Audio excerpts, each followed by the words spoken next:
Bueno, bienvenidos a este tema de actualización, un tema que pienso que es interesante. La pregunta es si hemos de hacer screening familiar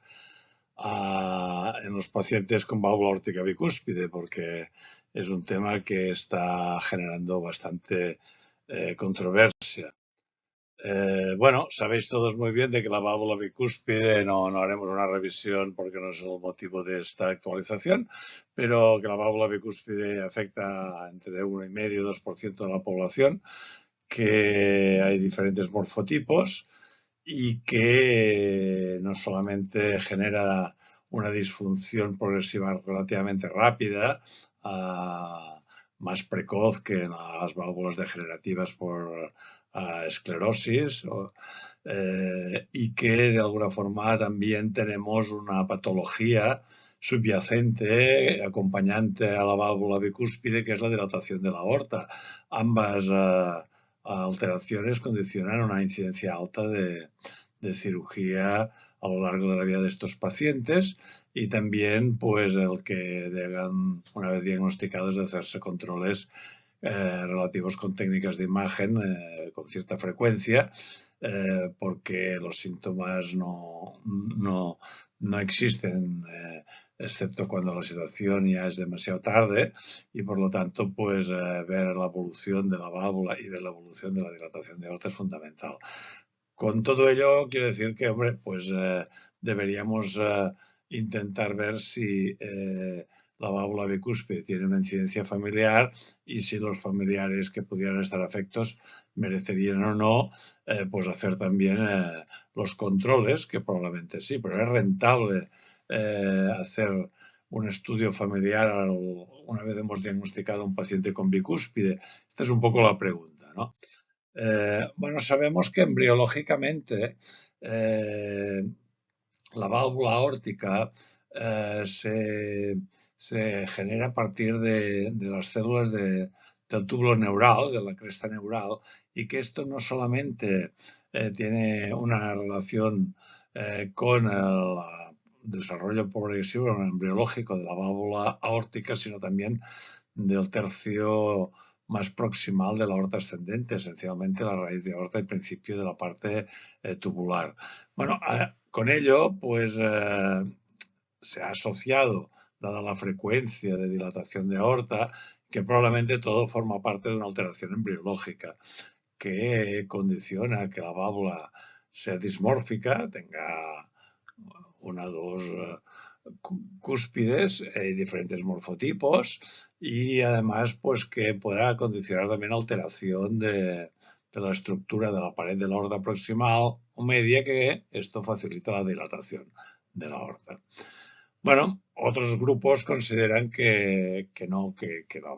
alteración embriológica es esencialmente la válvula y que la aorta ascendente o la red de aorta pues están dilatadas, pero esencialmente el que juega un papel es el flujo, la alteración hemodinámica con los chorros que van pegando a la pared, y esto pues va, con cada latido va remodelando la aorta. Puede ser que haya una alteración mixta, porque realmente nada cumple predictivamente al 100%, por lo tanto hay diferentes factores como en todo en la biología. Pero tampoco este es el tema, o sea que vamos a seguir hacia adelante. Es obvio de que si solo fuera un componente embriológico, pensaríamos que la parte proximal de la aorta estaría circunferencialmente alterada y que tendría una dilatación circunferencial, como podemos ver a veces en los pacientes con Marfan. Y llamativamente, en las series quirúrgicas lo que vemos es que la dilatación de la aorta no es circular, sino que de alguna forma afecta a una pared más que otra o a un nivel más que otro, y la pared contralateral no tiene ninguna dilatación ni alteración histológica. Claro, esto apoya mucho de que sea debido al chorro que pega y aumento de Boltzmann estrés sobre la pared de la aorta, donde va a impactar el jet excéntrico de la bicúspide, como se puede ver aquí, y que la parte que no recibe este impacto está normal. es probable que haya algún componente embriológico que haga que haya pacientes que tienen una estructura que soporten más y otros que soporten menos el chorro. Pero, en todo caso, el hecho de que no sea circunferencial hace pensar que no es solo un defecto embriológico, sino hay un efecto hemodinámico. Pero vamos a responder la pregunta que hemos hecho de entrada. Nosotros en este sentido hicimos en una publicación donde se hizo un estudio no solo de screening familiar, sino de valoración transversal de los pacientes con bicúspides, y hicimos un estudio extenso donde entraron una serie amplia de pacientes y podemos ver que había más de 700 pacientes con bicúspides y estudiamos realmente la incidencia de las familias, más de 230 familias, y donde se hizo el screening de todos los familiares de primer orden, es decir, padres, hermanos o hijos, que pudiéramos, estuvieran fuera del territorio o que estuvieran vivos realmente o que estuvieran dispuestos a venir, les decimos un ecocardiograma para responder si tenían válvula bicúspide y qué tipo de válvula tenían y si tenían dilatación de aorta. Este resultado, que es una serie de las más extensas, evidencia de que nos salió que el 6,4% de los familiares de primer orden tenían válvula bicúspide, es decir, como mínimo 3 veces y media más frecuente que la población en general. Y que esto, como sabéis que la bicúspide es más frecuente en el hombre que en la mujer, pues casi aplicaba un 10% de los hombres, de los familiares de primer orden que eran de género masculino, tenían bicúspide. Y solo un 3,5% de las mujeres. Estos son datos importantes para ver el interés del screening. También vimos llamativamente, y esto nos sorprendió, que la dilatación de la aorta estaba presente casi en un 10% de los familiares de primer orden y que realmente afectaba más también la parte tubular que la parte de la raíz. Bueno, nos llamó la atención de que hubiera más incidencia de dilatación de aorta que de bicúspide en los familiares de primer orden, porque dijimos, bueno, pues ¿esto qué es? ¿Realmente el efecto embriológico que se había comentado o es otra cosa? Y entonces en 22 de estos casos que estaban en nuestro centro, que pudimos ver que tenían la aorta dilatada y que tenían válvula tricúspide, realmente hicimos un TAC para ver si se nos escapaba algo y si había el resto de la aorta alteraciones o no. Y sorprendentemente, ya les comentaré más tarde, vimos de que bueno, pues en 9 de estos 22 tenían un mini RAFE, un RAFE pequeño que por eco transtorácico era imposible de detectar, parecía tricúspide cuando la válvula tenía un mini RAFE. Y esto pues ya saldrá posteriormente. Profunda, un dato interesante. Primero, la incidencia de bicúspide, 6,4. La incidencia de aorta dilatada en las familias de primer orden, 10%. Y esta incidencia de mini RAFE. Bueno, recientemente ha salido publicado en un European Heart Journal el metaanálisis de todas las series que han intentado analizar, sean extensas o menos extensas, la incidencia de bicúspide en los familiares de primer orden de los pacientes afectos de la válvula. Y podemos ver que realmente pues tenemos estos resultados que no se alejan en nada o que nuestra serie evidencia un 7,3% de los casos pues tenían también una incidencia de bicúspide y casi un 10% tenían una aorta dilatada. O sea, va un poco a confirmar los resultados de nuestro estudio, del metaanálisis. Claro, podemos ver toda la serie, podemos ver que hay series que son más extensas y series que son menos extensas. Realmente la nuestra fue una de las más extensas, pero al final, bueno, pues tenemos casi pues 6.000 familiares de primer orden que tenían válvula, que habían sido escaneados con eco para ver si tenían válvula bicúspide y podemos ver que la incidencia pues está relativamente parecida a nuestra serie, cercana a un 7%. y que, por tanto, cuando se analizaba como al revés, el calcetín al revés, cuántas familias habían encontrado otro miembro que tuviera válvula bicúspide, pues veíamos que casi un 24% de las familias, casi una familia de cada cuatro, había otro miembro que tenía válvula bicúspide, gracias al screening ecocardiográfico que se había realizado. Bueno, por lo tanto, también a partir de esto, en los mismos estudios, no en todos ellos, pero en bastantes de ellos, se dio información sobre la dilatación de aorta. Y se vio también pues el mismo resultado que habíamos encontrado nosotros, que esto, pues, aunque hay ciertas disparidades, dependiendo de la serie de casos analizados, hay grupos muy dispares, pero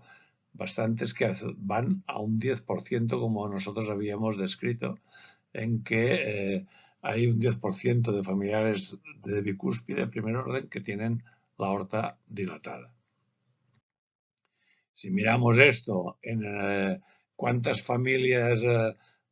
hay otro miembro dentro de esta familia que, aparte de la bicúspide, que tiene la aorta dilatada, nos vuelve a salir alrededor de casi, aquí sale casi un 30%, uno de cada familia, de cada tres, tiene la aorta dilatada, otro miembro de la familia del diagnosticado, del probando de la bicúspide, con lo cual es una incidencia relativamente alta. Y esto en los familiares, claro, que se había visto la válvula bicúspide era relativamente alta, pero en los familiares, cuando se incluían los tricuspidios, la incidencia, es decir, solo los tricuspidios, los que no tenían bicúspide, vamos a ver cuántos tienen aorta dilatada. Bueno, pues sí, habían encontrado que el 7% de los familiares con válvula tricúspide, todo y con eso, tenían la aorta dilatada. Esto es un poco también parecido a lo que os he comentado en nuestra serie del mini-RAF, es decir, que es posible que haya un 7% más de pacientes que el eco diagnostica que es tricúspide, cuando en el fondo hay un mini-RAFE que no se ha detectado bien, y esta mini-RAFE, que es una forma fruste de bicúspide con pequeño RAFE, pues hace que también dilate la aorta, o es una explicación que nosotros encontramos. Pero en todo caso, este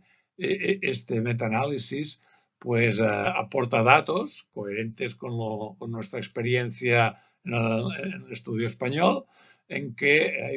alrededor del 7% de los familiares de primer orden también tienen válvula bicúspide por ecocardiografía. Por lo tanto, un 23-24% de las familias analizadas hay otro miembro que también tiene válvula bicúspide, que hay dilatación de aorta en un 10% de los familiares del bicúspidio, y que esto implica que casi un 30% de las familias que se han analizado se encuentra otro miembro de la familia con la aorta dilatada, y que aún en un 7% de los familiares con válvula tricúspide tienen también la aorta dilatada. Bueno, pues esto son datos importantes a considerar. Nosotros, en nuestro estudio que publicamos en el 2019, que analizamos esta serie de pacientes que tenían la aorta dilatada, pero que tenían válvula tricúspide, que no lo entendíamos, pues le hicimos el TAC. Podemos ver aquí, nosotros diagnosticamos una válvula tricúspide, pero tenía la aorta dilatada.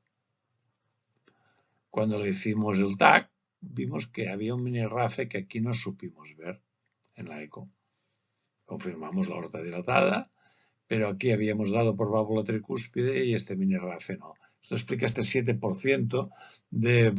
familiares con válvula tricúspide que tienen quizás un mini RAFE y que provocan dilatación de aorta, porque este mini RAFE genera igualmente una distorsión del flujo que no es central, va pegado a la pared de la aorta y dilata la aorta. Por lo tanto, esta alteración del flujo por el mini RAFE justificaría que la aorta estuviera dilatada y que fuera debido a la alteración del flujo por el mini RAFE, aunque por eco parece que la válvula es tricúspide. Ello quiere decir de que probablemente si encontramos en un familiar de bicúspide una aorta dilatada y no tenemos otra explicación, igual tenemos que pedir un TAC, una resonancia o hasta tal punto hacer un transesofágico para descartar que no tenga un mini RAFE, porque este paciente probablemente también será como una bicúspide con un RAFE muy pequeño. Bueno, esto fue descrito ya hace años, en el 2015, por un grupo alemán de cirujanos, donde evidenciaron que no era excepcional encontrar mini RAFes, que a veces no se evidenciaban por eco, pero sí por TAC, resonancia y en el acto quirúrgico, y estos mini RAFes iban asociados con dilatación de aorta. Y en esta serie, que era de dilatación de aorta, la incidencia de mini RAFes no era muy baja, sino relativamente frecuente. Estas son imágenes nuestras, donde vemos el mismo mini RAFE anterior y aquí otro mini RAFE en un eco transesofágico. Por lo tanto, a veces los RAFes pueden ser muy extensos y casi llegan a fusionar los dos sigmoideas, pero a veces solo es el inicio y no se ven bien en muchos estudios ecocardiográficos, sobre todo cuando la ventana no es perfectamente óptima, se escapa algún mini RAFE y hemos de tener sensibilidad cuando vemos que la aorta está dilatada y no sabemos exactamente el porqué. Bueno, otro dato también llamativo que hemos de tener en consideración es que,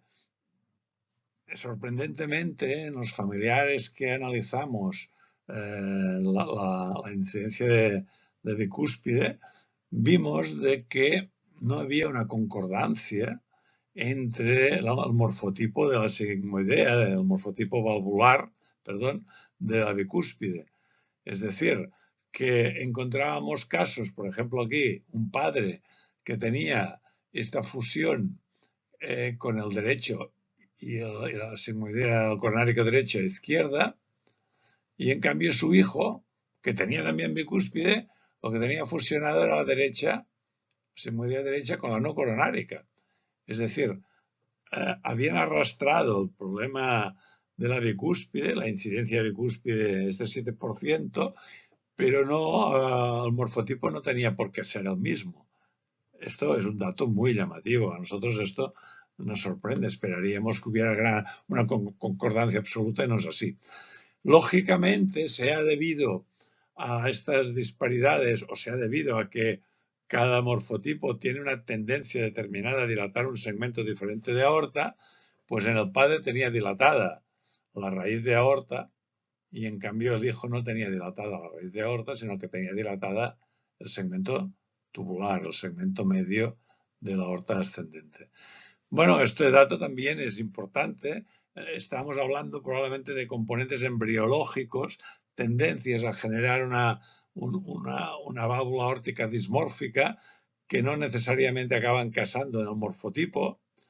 y que esto puede condicionar que tenga una diferente expresión en donde dilata la aorta. Quizás si fuera puramente genético y no hubiera un componente en la embriogénesis, pues igual y plasmara todo, cuadraría más, pero probablemente lo que se hereda no es exactamente el morfotipo de la alteración de la bicúspide, sino algún aspecto de desarrollo embriológico y esto facilita que pueda expresar de diferentes maneras. Pero esta falta de concordancia es llamativa y en este ejemplo se ve claramente. Bueno, pues ya para acabar,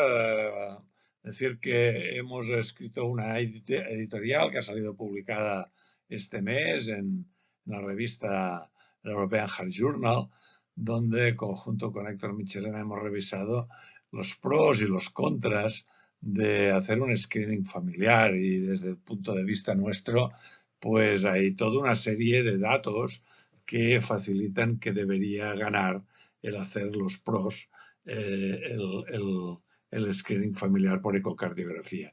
Claro, dices, como contras, ¿qué pondrías? Bueno, pues que igual hay que estudiar pues a bastantes pacientes, igual uno de cada 14 según la media, o bueno, una incidencia relativamente alta para justificar este 7%, pues hay que pasar 14 familiares para sacar una nueva bicúspide y esto pues puede ser poco rentable, pero bueno, es una enfermedad para toda la vida o una alteración para toda la vida. También pues hay otras alteraciones de que, caray, que 1 de cada 10 familiares pues los encontramos la aorta dilatada y esto es un dato a manejar, ¿no? Por lo tanto, pues está ahí. A veces 1 de cada 10, otros 9 no, bueno, vale, de acuerdo. Hay otros aspectos de que probablemente la enfermedad o la alteración no implica actuar directamente, sino que implica controles, ¿no? Todo, la mayoría de las veces que encontramos una bicúspide, pues es para ir siguiendo paciente y cuando tenemos que actuar con años. Y esto podría, de alguna manera, hacer una alteración psicológica y podría condicionar que esta persona, que era, entre comillas, sana, pues ahora se encuentra enferma. Yo creo que esto deberíamos de explicarlo muy bien, deberíamos de dimensionar adecuadamente el tema, pero no deberíamos dejar al paciente con angustias. Pero es obvio, ¿no? Entonces, bueno, y sin duda que el hecho de hacer un screening, pues hay sistemas sanitarios que lo soportan mejor y otros peor. Si tenemos una gran lista de espera, pues esto sería difícilmente asumible porque hay otras patologías que pueden ser más costo efectivas. Pero tiene ventajas porque realmente el eco transtorácico es una prueba que no es cara y yo personalmente pienso que igual no hace falta hacer un eco transtorácico completo, sino focalizado a válvula aórtica y aorta ascendente y por lo tanto podríamos ser ágiles, ir más rápidos y hacer el screening y por lo tanto no debería ser muy caro este screening y que, bueno, podemos detectar disfunciones valvulares que no dan síntomas aún, pero que es importante detectar la disfunción valvular de cara al futuro. Podremos también detectar lo dilatada o que no está la aorta de cara a manejar al paciente. Estoy pensando en saber hasta qué punto con los años, pues el ejercicio físico, embarazo, mil implicaciones que podemos tener. Podremos saber a lo largo del tiempo cómo vamos acercándonos o no a una posible indicación de cirugía que sabemos que es frecuente en los pacientes que tienen bicúspide y esto los diagnosticamos precozmente y bueno, si en un futuro pues hay tratamientos médicos que puedan favorecer el frenar el desarrollo de calcificación valvular o dilatación de aorta, es importante saber que el paciente tiene una bicúspide y bueno, pues de alguna forma estamos cambiando un poco el manejo de esta persona que era sana. Sabemos que tenemos más riesgo de endocarditis y esto está establecido. Hay toda una serie de factores. La información, pienso que saber que tú tienes una bicúspide no es importante, lo cual no quiere decir que tengas que angustiarte, lo cual que sabemos que es una enfermedad con una progresión lenta, que no debemos de endemoniarla, pero sí que debemos de gestionarla. Entonces, toda esta información yo creo que va a favor de que sepamos hacer screening familiar a todos los miembros de la familia que al menos lo acepte, con lo cual yo se lo plantearía abiertamente al paciente, decirle, mire, pues en los formularios de primer orden, padres, hermanos o hijos, pues hijos de él, no, los hermanos deberían hacerse, no los hijos de los hermanos, sino primero los hermanos, deberían hacerse un screening porque hay una incidencia de un 10% como mínimo de posibilidades de que encontremos algo que es poco importante, igual en estos momentos no lo sabemos, pero probablemente es poco importante, pero que igual cada 2 o 3 años nos permitirá ir viendo cómo va evolucionando una enfermedad que probablemente va a ir evolucionando. Entonces, este es un poco el mensaje de esta charla. Yo pienso que nuestra opinión es que es importante de favorecer el screening familiar hablando con el paciente, invitando a todos los miembros que se hagan un ecocardiograma, que es una prueba barata y rápida. Muchas gracias.